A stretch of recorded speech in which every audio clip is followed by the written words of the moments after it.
Bonjour, bonne année et bienvenue à vos 10 minutes juridiques par le cabinet avocat Landau Associés pour VK. Un numéro spécial, comme chaque début d'année, on va faire ensemble un survol des actualités qu'il ne fallait pas manquer pendant la trêve des confiseurs. En matière de structure locale, ce fut une assez grande année en matière de création de communes nouvelles, 46.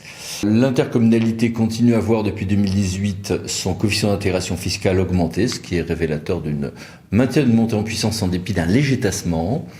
Et le Conseil d'État a étendu à toutes les catégories de retrait son fameux arrêt CASA en matière donc de récupération de quote-part de trésorerie quand on se retire d'une structure. Et puis il y a eu le décret traditionnel sur les résultats des chiffres de population. Et puis également les classements de communes en zone de revitalisation de centre-ville. Passons aux agents maintenant avec une publication, c'est obligatoire, des index de l'égalité professionnelle des employeurs publics. Un décret sur les pensions des agents publics, beaucoup de choses intéressant à voir, et une suppression de la condition d'ancienneté pour certains agents de la fonction publique qui sont à temps non complet, à temps partiel, FPE, allongement de la durée d'octroi de la disponibilité pour raison de santé par un décret, et encore un autre décret fixant pour une période limitée les modalités de titularisation des bénéficiaires de l'obligation d'emploi de travailleurs handicapés à l'issue d'un contrat d'apprentissage.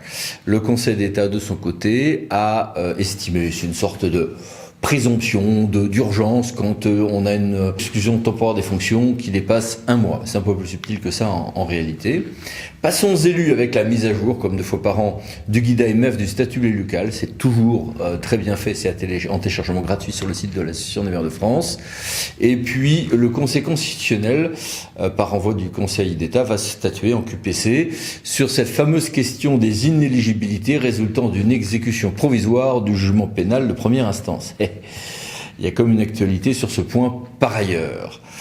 Conseil d'État aussi en matière d'élus, une décision intéressante sur les recours contre un CCAS pour une protection fonctionnelle pour des élus quand le requérant agit en tant que contribuable public. Décision importante du Conseil d'État, 2 décisions du Conseil d'État sur le droit de se taire et les juridictions disciplinaires de l'ordre administratif. Droit de se taire qui ne serait pas applicable en responsabilité financière des gestionnaires publics devant la Cour des comptes, nous dit celle-ci, mais c'est assez discutable en réalité. Restons sur la responsabilité financière des gestionnaires publics avec toute une série de décisions. Une sur le fait que brader le domaine public, vendre le mobilier national aux enchères, c'est braquer le droit et c'est braver la Cour des comptes. Sur le fait aussi, une autre décision sur le fait que payer indûment et sciemment un certain nombre de dépenses, en plus avec réquisition, c'est un voyage qui s'achèvera également rue Cambon à la Cour des comptes. Et une décision riche de très nombreux enseignements, des petits enseignements mais techniques, par une autre décision du 23 décembre 2024, dont voici ici les références.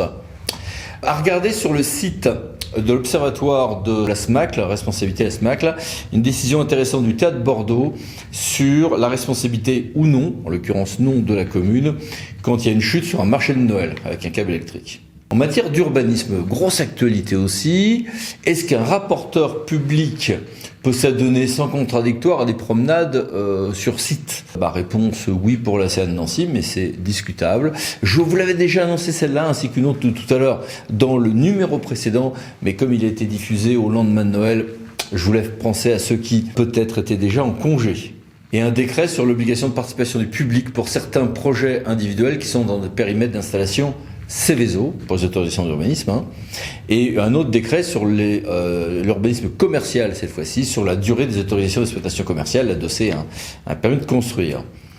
La CA de Bordeaux a statué sur le fait que des silos indispensables à la méthanisation, même distants du site principal, seront bien un service d'intérêt collectif en zone agricole au sens des autorisations d'occupation du sol. Et le Conseil d'État a estimé que celui qui a obtenu un permis de construire par fraude ne doit peut-être pas croire au Père Noël. Le Conseil d'État, quelques jours après, rend une autre décision sur les contestations de permis de construire par l'héritier d'une personne qui, à la date de l'affichage du permis, était usufruitière.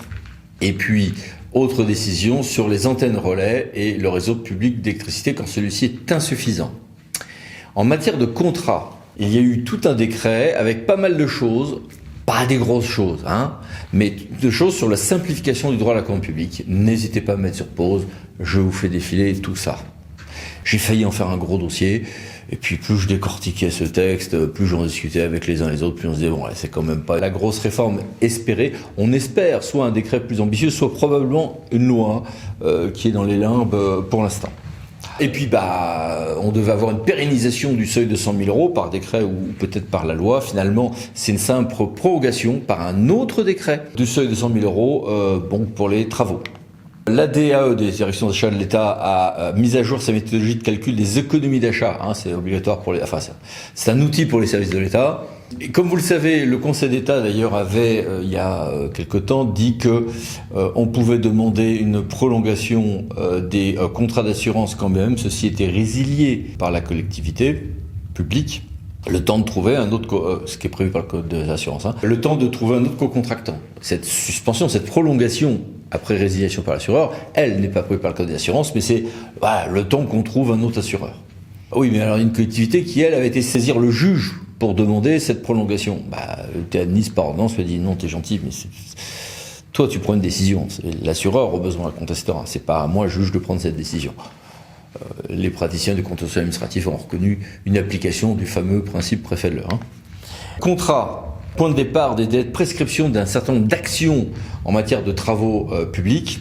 Voici 3 arrêts assez différents, mais qui tous les 3 traitent de cette question-là du 20 décembre 2024. Et puis, arrêt intéressant du Conseil d'État sur les régularisations des offres en cours de passation pour les passations de contrats de concession. Et autre décision également sur la responsabilité des constructeurs, sur la prescription décennale et son point de départ. Et puis alors, à la fin, je vous ai mis plein de choses en catégories, en gros, diverses et variées. 2 choses dont j'avais parlé dans le dernier numéro, mais là aussi, diffusion en réalité pendant la trêve des confuseurs, donc comme ces décisions étaient assez récentes, je voulais vous en reparler. Un mot sur l'obligation que les débats dans les assemblées locales soient en français. On peut prévoir des traductions en langue régionale, mais pas une expression en langue régionale avec traduction en français. Et des décisions qui ont l'air d'être contradictoires sur l'écriture inclusive, mais qui en fait ne le sont pas. Est-ce qu'on a le droit de l'interdire ? Oui. Est-ce que celle-ci sera légale ? La réponse est oui, sauf quand ça rend le texte inintelligible. Je suis en train de vous résumer là à grands traits quelque chose d'un peu plus subtil que ça. C'est pour ça d'ailleurs, en raison de ces subtilités, que je vous ai indiqué à l'écran un certain nombre de références. Le Conseil d'État a fini l'année en nous disant que quand on dissout une association, ça sert à rien, celle-ci, de se prétendre, à tort ou à raison, être un parti politique, parce qu'un parti politique, ça se dissout comme toute autre association. C'est la première fois qu'on le disait, à ma connaissance. Et les cétacés sont interdits de voyage d'affaires. Conseil d'État, 31 décembre 2024. En clair, vous savez qu'on a une fermeture progressive des Marineland et autres. Il y a tout des procédures qui sont prévues pour les animaux en question. On ne peut pas les exporter pour qu'ils soient en réalité exploités commercialement ailleurs ou autre, ça n'est pas possible. Le Conseil d'État a rendu également une décision intéressante en matière de drones, considérant d'ailleurs globalement que le droit actuel est suffisant au stade, si je dis au stade des QPC, je simplifie un peu, mais en gros on va retenir ça. Et puis, évolution du régime des aides pour l'électrification rurale. Vous reconnaissez évidemment le fameux FACÉ. Le théâtre Versailles, en dépit du principe de neutralité, etc., valide la possibilité d'une présence du drapeau ukrainien sur les façades des bâtiments publics, ce qui n'allait pas forcément de soi en droit. 2 textes intéressants sur les finances, l'une sur la partition des produits amendes, l'autre sur le taux de redevance d'archéologie préventive, qui augmente comme tous les ans, et c'est une indexation sur la construction, donc c'est assez logique.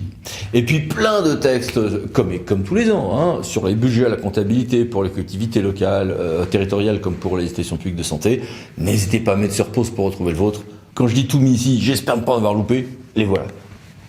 Publication d'un arrêté sur les modalités pertinentes de versement des redevances pour pollution d'origine domestique et modernisation des réseaux de collecte, et autres textes sur la redevance pour la consommation d'eau potable et des redevances pour la performance des réseaux d'eau potable et la performance des services d'assainissement.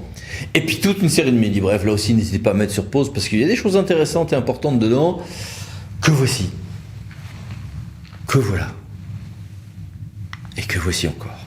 Bien. À bientôt pour une nouvelle vidéo, les 10 minutes juridiques, parlant de associés pour VK.